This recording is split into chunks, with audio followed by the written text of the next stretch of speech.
কালকের মধ্যে জামায়াত নিষিদ্ধের আদেশ প্রত্যাহার হতে পারে বলে জানিয়েছেন আইনজীবী শিশির মনির। দুপুরে সুপ্রিম কোর্টের অ্যানেক্স ভবনে সংবাদ সম্মেলনে তিনি এই কথা জানান। বলেন, জামায়াত নিষিদ্ধের আদেশ প্রত্যাহার করতে আবেদন করা হয়। এ নিয়ে আলোচনা শেষে সরকারের পক্ষ থেকে আদেশ প্রত্যাহার করা হবে বলে জানান আইনজীবী।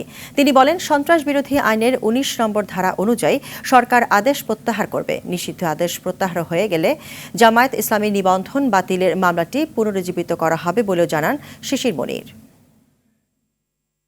কি আইনি পদক্ষেপ নিলে পরে এই জিনিসটি সলিউশন করা সম্ভব, এর অংশ হিসেবে আমাদের পক্ষ থেকে আমরা স্বরাষ্ট্র মন্ত্রণালয়কে রিকোয়েস্ট করা হয়।